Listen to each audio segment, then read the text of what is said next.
Live from New Delhi, you're watching DD India Live, India's voice to the world. I'm Siddharth Bharadwaj. Coming up in the next 30 minutes. India becomes world's second largest solar growth market in annual solar capacity additions. Leads surge in clean energy expansion in 2025. US and Iran launch new strikes with talks at a stalemate. Kuwait airport shuts after being hit by drones and missiles. Oil surges and world stocks rally. Venezuela's acting President Delcy Rodríguez to arrive in New Delhi on 5-day visit to hold talks with Prime Minister Narendra Modi on entire gamut of bilateral ties. And in sports, undefeated India set to face Bhutan today in a high-stakes SAFF Women's Championship semi-final showdown.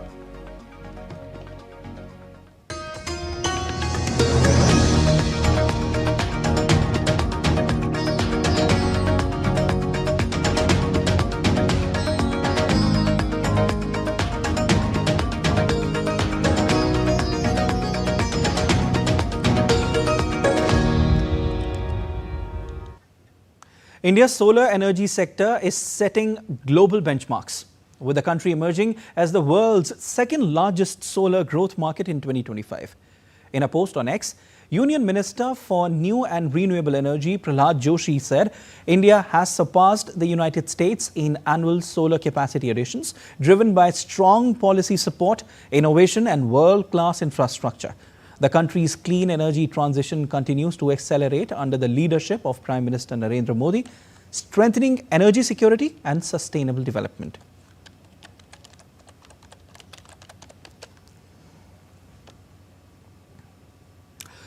Venezuelan acting President Delcy Rodríguez will begin her working visit to India from today, during which she will hold bilateral discussions with Prime Minister Narendra Modi.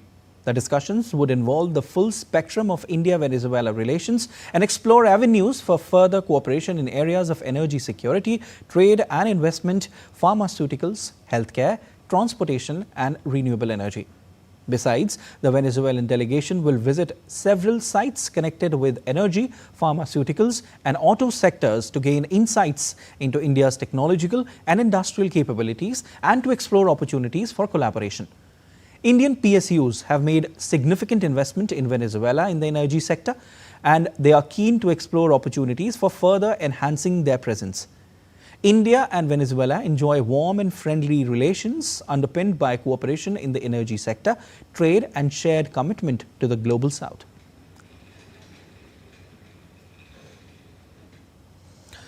Meanwhile, Deputy Prime Minister and Foreign Minister of Lao PDR, Thong Savan Pomvihan, is in New Delhi on his first visit to India. He will co-chair the 10th India-Lao PDR Joint Commission meeting with External Affairs Minister Dr. S. Jaishankar. The visiting dignitary will also attend India-Lao Business Forum and call on the President, Draupadi Murmu. India and Lao PDR are celebrating 70 years of diplomatic ties.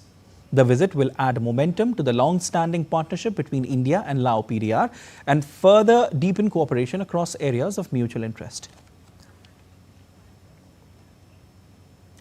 Indian nationals will not require an airport transit visa to pass through German airports such as Frankfurt or Munich from today, that is 3rd of June.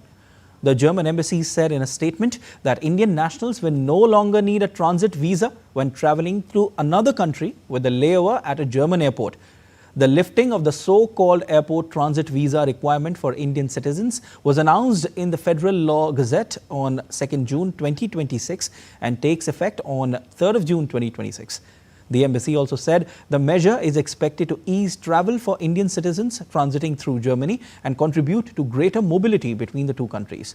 It further noted that the decision underscores Germany's efforts to strengthen economic cooperation and enhance people-to-people exchanges with India.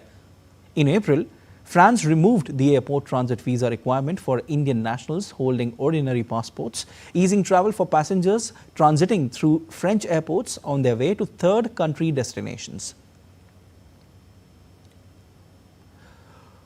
We welcome the operationalization by Germany of the announcement waiving requirement of the transit visa for Indian nationals transiting through Germany exclusively by air with effect from 3rd of June 2026.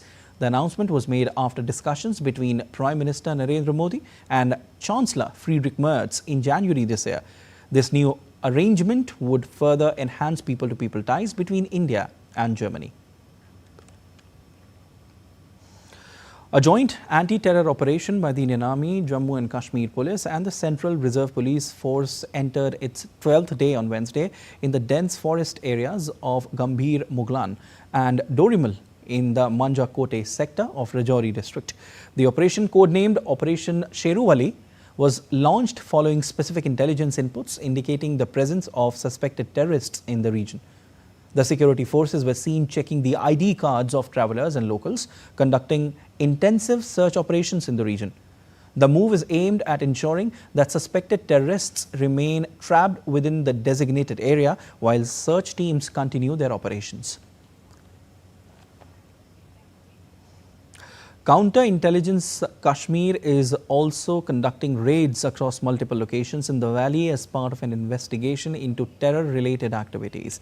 Officials said searches were carried out at 8 locations across 6 districts of Kashmir based on intelligence inputs, technical analysis and ongoing investigations. The case, registered in 2015, is linked to Pakistan-backed terrorist outfits, sleeper cell networks, recruitment, radicalization and activities facilitating terrorism in Jammu and Kashmir. The Reserve Bank of India Monetary Policy Committee will begin its 3-day meeting today with deliberations set to continue until 5th of June when the policy decision will be announced. The MPC will assess the domestic and global economic outlook, inflation trends, liquidity conditions and growth prospects before deciding on the policy rates. The RBI has reduced the repo rate by a cumulative 1.25 percentage points since last year as part of its efforts to support economic growth while maintaining price stability. The New York State Senate on Wednesday adopted a resolution urging Governor Kathy Hochul to proclaim August 15, 2026 as India Independence Day in the state, with lawmakers recalling Mahatma Gandhi's legacy and praising the contributions of the Indian American community in the United States. The resolution, sponsored by Senator Jeremy Cooney, noted that it is the custom of the state legislature to recognize official days that are important to the cultural heritage of New York citizens.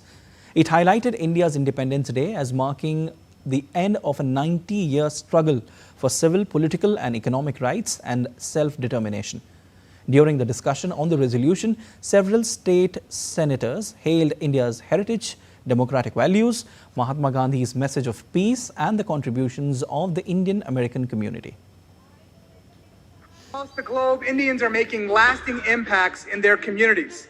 And this is an opportunity to join together and celebrate and reflect on our shared history, culture, and heritage. Gandhi once said that the future depends on what we do in the present. That message of Gandhi is inspiration for Indian Americans today, for future generations too. India's been around for thousands of years.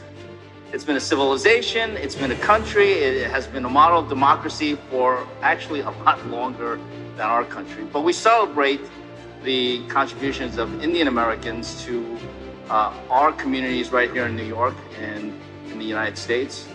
The Indian American community is woven into the fabric of our everyday life in the 61st District. They're our neighbors, raising families here, working in critical professions, and helping shape the character of our region.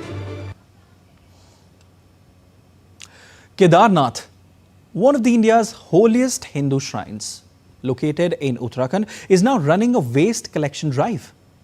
A Carry Me Back campaign has been launched by the Rudraprayag District Administration, urging Kedarnath visitors to deposit waste at collection centers in Gaurikund. Carry Me Back seem to cry the plastic bags and other things that often end up in garbage dumps at tourist and religious destinations. And that is the message behind a new campaign launched by the Rudraprayag District Administration. The initiative has a simple aim: to encourage visitors to Kedarnath not to leave behind things that could end up as waste. They will now be expected to deposit such items at designated collection centers in Gaurikund. The Healing Himalayas Foundation and Sulabh International are jointly launching the Carry Me Back policy initiative. Under this policy, pilgrims visiting Kedarnath will be provided with 400 to 500 gram of waste bags from the Material Recovery Facility Center located in the Nagar Panchayat Kedarnath area. Pilgrims can voluntarily carry these waste bags down hills and deposit them at a designated collection center in Gaurikund. The growing footfall at the Himalayan shrine has brought with it the challenge of managing dry waste. And local authorities are making efforts to ensure that mountains of garbage do not spoil the fragile Himalayan ecosystem. Let's take a look at other stories making news today.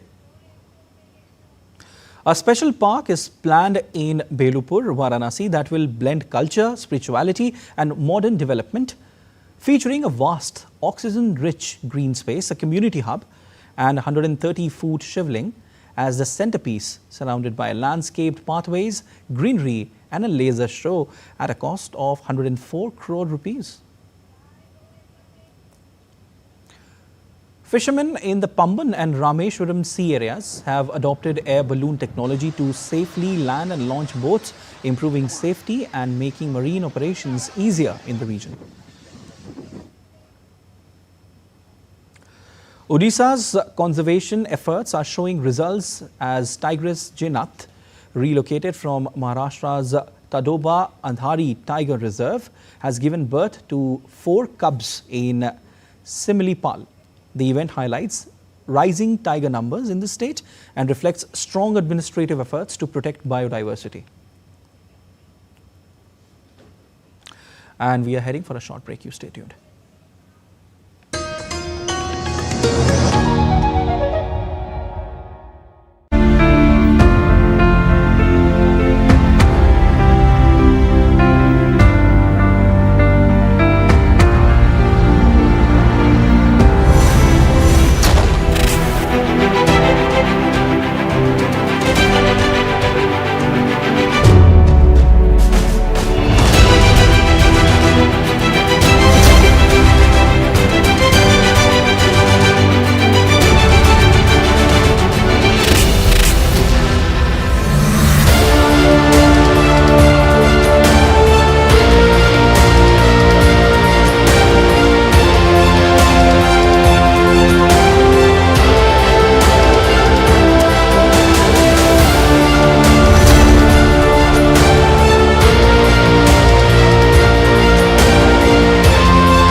You're watching DD India Live. I am Siddharth Bharadwaj.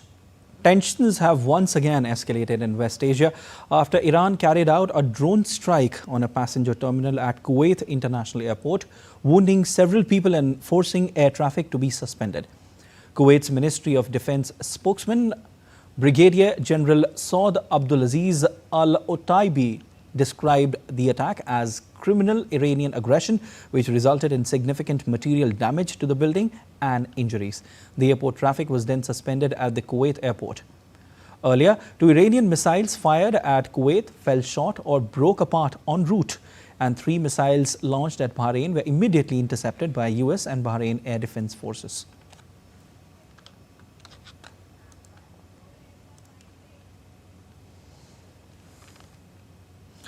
US military also said it successfully defeated and conducted self-defense strikes on Iran's Qasem Island. It shot down 3 attack drones that had been launched by Iran toward civilian mariners that were rightfully transiting regional waters. US Central Command also denied claims by Iran's Revolutionary Guards that they had struck the headquarters of the US Navy's 5th Fleet in Bahrain and a separate air base in the region. In a statement, the Revolutionary Guards had claimed they had struck the US military installations in response to the strike on Qasem Island. Meanwhile, Iran's Foreign Ministry spokesman Ismail Baghai says that Tehran and Washington have reached understandings on many issues in exchanges over a deal to end the war, but warns an agreement is not imminent. These developments that became public over the past few days are the result of several weeks of talks. Therefore, it is correct to say that we have reached a conclusion on a large portion of the issues under discussion. But to say that this means the signing of an agreement is imminent, no one can make such a claim for the very reasons you yourselves mentioned. Israel and Hezbollah exchanged fire on Tuesday while Lebanese and Israeli envoys met in Washington for direct talks. Lebanon's state-run agency reported Israeli strikes on around 30 locations across the south on Tuesday. Hezbollah, meanwhile, said it had attacked Israeli troops in southern Lebanese territory but had not claimed attacks in Israel. While Israeli military said it intercepted 2 projectiles from Lebanon. Israeli Defense Minister Israel Katz subsequently said that Israel had established a new equation backed by Washington that his country would hit the Beirut suburbs if Hezbollah continued firing at Israel. The fighting took place with Israeli and Lebanese diplomats in Washington for a 4th round of direct talks since the start of the current war. On Monday, US President had declared that he brokered a deal which the Lebanese embassy in Washington said would at first only cover Israeli attacks on Beirut and Hezbollah attacks on Israeli territory before expanding in scope. Though neither side has publicly accepted Trump's deal. Lebanese Prime Minister Nawaf Salam called the talks as the least costly choice for Lebanon. International Energy Agency warned of critically low oil stockpiles before summer demand peak. International Energy Agency's head of the Oil Industry and Markets Division, Toril Bossoni, on Tuesday said that global oil inventories could hit critical levels ahead of the peak summer demand period if stock draws continue at their current pace. Bossoni made the remarks at the Middle East Oil and Gas Conference organized by S&P Global Energy in London. She said that reopening the Strait of Hormuz could take between 6 and 8 months at best if an agreement were reached within days. World oil supply dropped to 95.1 million barrels per day in April 2026, down 1.8 million barrels per day from the month prior. Further declines are expected for the remainder of the year. Global stocks rallied on Tuesday, buoyed by AI optimism, while oil prices edged higher for a 3rd day running amid rising uncertainty over a possible deal to end the US-Iran war. US crude jumped around 2% to $95.4 a barrel. And on Wall Street, all 3 indexes finished higher after losing ground in early trade. In Asia, stock indexes climbed to record highs in Taiwan and Japan, while Hong Kong's Hang Seng slipped. South Korean markets were closed. Australia's ASX 200 too edged up 0.36% after weaker growth data.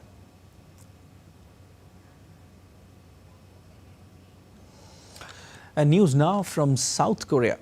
South Koreans vote on Wednesday in local elections expected to boost President Lee Jae-myung's ruling Democratic Party in the first nationwide ballot since his snap presidential election victory last year. Voters will choose mayors, governors and superintendents of education in 16 cities and provinces.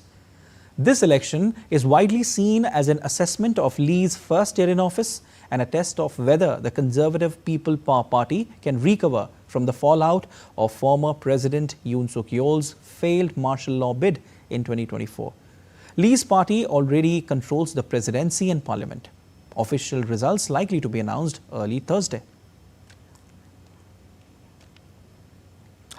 Weather updates from across the world now, and the India Meteorological Department said weather conditions were becoming increasingly favorable for the onset and further advance of the southwest monsoon over parts of southern India.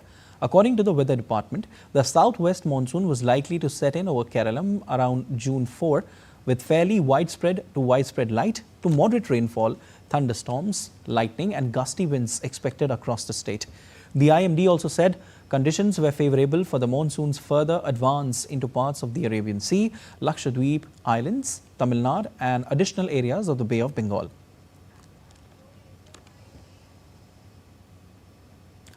Meanwhile, for northern part of India, the Met Department has issued an orange alert for thunderstorms and lightning till 5th of June. Similar alert is also in place for west and central part of the country, including Rajasthan, which is likely to witness dust storms accompanied by hailstorms, while heat wave conditions will continue in eastern state of Odisha.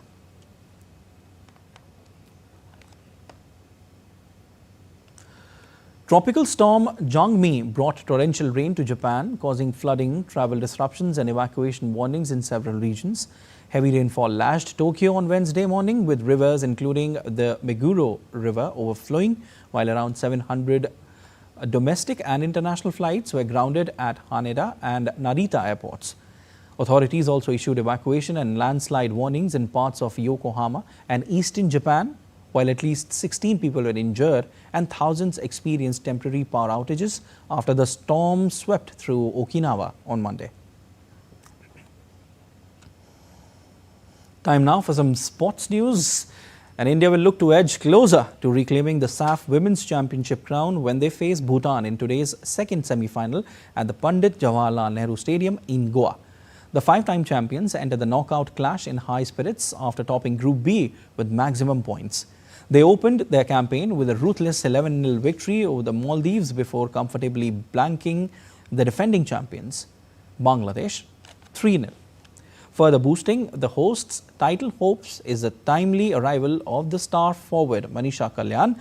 The 24-year-old joined the squad after being released by her Peruvian club for the June FIFA international match window. India head into the contest as favourites, ranked 69th in the FIFA rankings, nearly 100 places above Bhutan, who occupy the 164th position. The world comes together today to celebrate World Bicycle Day, uniting under the official theme, Cycling for a Greener Future.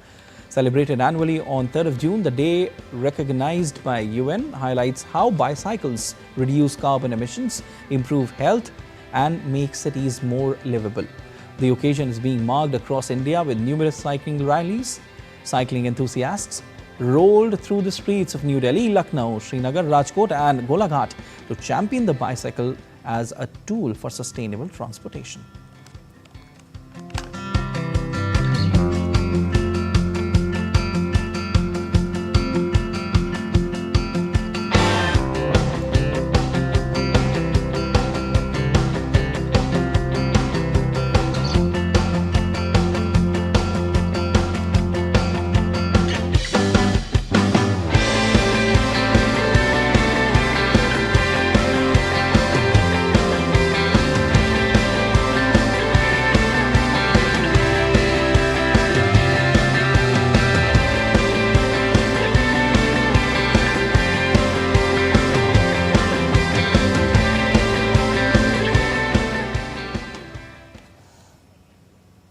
That's all for this edition of DD India Live, but let us know your thoughts on the news of the day. For those on the go, you can get all the latest news and updates from India and across the world on DD India mobile app. The app is available on both Android and iOS platforms, and you can scan the QR code on the screen to download now. We'll be back with more news as it breaks here on DD India. I'm Siddharth Bharadwaj from all of us here in Delhi. Thanks for watching DD India Live.